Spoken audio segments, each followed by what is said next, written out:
디모데전서 1장 1절에서 11절 말씀. 우리 구주 하나님과 우리의 소망이신 그리스도 예수의 명령을 따라 그리스도 예수의 사도된 바울은 믿음 안에서 참 아들 된 디모데에게 편지하노니, 하나님 아버지와 그리스도 예수 우리 주께로부터 은혜와 긍휼과 평강이 내게 있을지어다. 내가 마게도냐로 갈 때에 너를 권하여 에베소에 머물라 한 것은 어떤 사람들을 명하여 다른 교훈을 가르치지 말며 신하와 끝없는 족보에 몰두하지 말게 하려 함이라. 이런 것은 믿음 안에 있는 하나님의 경륜을 이름보다 도리어 변론을 내는 것이라.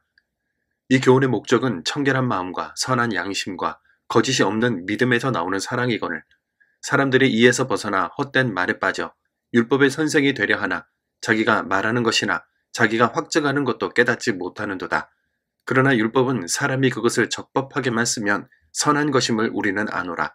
알 것은 이것이니 율법은 옳은 사람을 위하여 세운 것이 아니요 오직 불법한 자와 복종하지 아니하는 자와 경건하지 아니한 자와 죄인과 거룩하지 아니한 자와 망령된 자와 아버지를 죽이는 자와 어머니를 죽이는 자와 살인하는 자며 음행하는 자와 남색하는 자와 인신매매를 하는 자와 거짓말하는 자와 거짓 맹세하는 자와 기타 바른 교훈을 거스르는 자를 위함이니, 이 교훈은 내게 맡기신 바 복되신 하나님의 영광의 복음을 따름이니라. 아멘.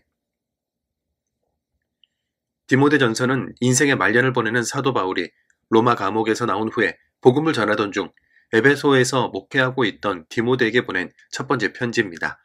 바울은 이제 자신의 생에 얼마 남지 않았다는 것을 알게 되었고, 다음 세대를 이어갈 젊은 목회자 디모데에게 마지막 교훈을 주려는 목적으로 디모데 전서와 후서를 기록했죠.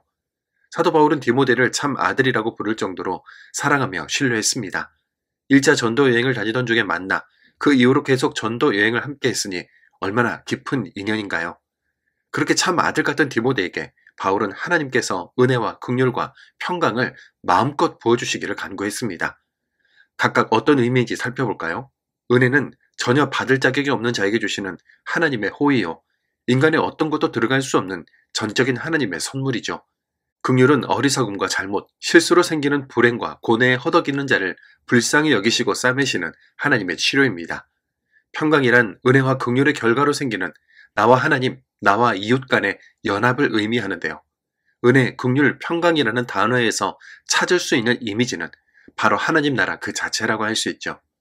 바울은 마게도냐 지방으로 떠나면서 디모데를 에베소에 남겨 목회하게 한 이유에 대해서 설명했습니다. 당시 에베소는 바울이 전도했는데도 큰 성과를 내지 못할 정도로 영적으로 상당히 어두운 곳이었고, 젊은 목회자 디모데가 감당하기엔 어려운 일이 한두 가지가 아니었는데요. 특히 에베소 교회 안에서는 믿음 안에 있는 하나님의 경륜을 이루기보다 쓸데없는 변론을 일으키는 다른 교훈과 신화와 끝없는 족보 이야기, 율법 강조로 사람들을 혼란스럽게 하는 이들이 많았습니다. 말씀과 믿음 안에서 은혜를 누리지 못하다 보니 전혀 엉뚱한 다른 곳에서 은혜와 평강을 찾으려고 했던 거죠.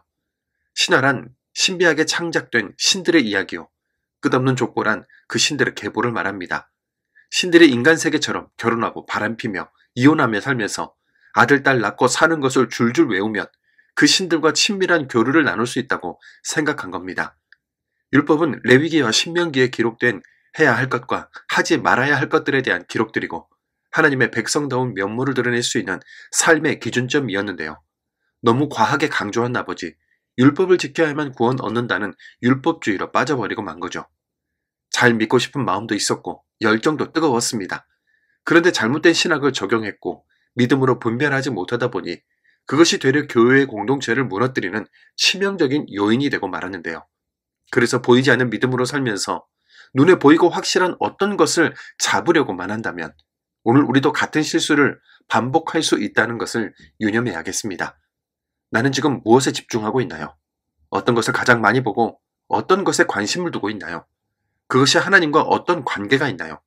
먹고 사는 것에 집중하다 보니 어느새 보이지 않는 더 귀한 가치들을 놓치고 있진 않았습니까? 우린 주님 오시는 그날까지 내가 제대로 믿고 있는 건지 자문해야 합니다. 나를 통해 은혜와 긍휼과 평강이 흘러가고 있는지, 생명의 하나님이 전해지고 있는지 계속해서 점검해야 합니다. 보이지 않는 믿음으로 살기 위해 보이는 것을 절제하고 있는지도 확인해야 합니다. 에베소와 다를 바 없는 이 땅에서 그리스도인으로 사는 동안 내 영혼과 심령에, 우리 가정과 일터에 은혜와 긍휼과 평강의 하나님 나라를 세우는 일에 헌신할 수 있는 우리 모두가 되기를 소망합니다. 사랑의 주님, 오늘 말씀을 통해 은혜와 긍휼과 평강이 우리 삶에 얼마나 귀한 하나님의 선물인지 깨닫게 해주셔서 감사합니다. 우리에게 자격 없이 부어주시는 은혜, 우리의 아픔과 실수를 감싸주시는 긍휼, 그리고 하나님과 이웃과 연합하는 평강을 통해 우리 삶이 주님의 나라로 채워질 수 있는 은혜를 주셔서 감사합니다. 우리의 눈이 보이는 것에 매이지 않게 하시고 보이지 않는 믿음을 따라 참된 가치를 바라보게 하시며 오직 하나님의 경륜을 이루어가는 삶이 되게 하여 주옵소서. 세상의 헛된 교훈과 논쟁에 휘말리기보다 우리의 믿음이 오직 주님의 말씀 위에 굳게 서게 해주시고 이를 통해 이 땅에 하나님의 나라를 세워갈 수 있도록 인도하여 주옵소서. 예수님의 이름으로 기도드립니다. 아멘.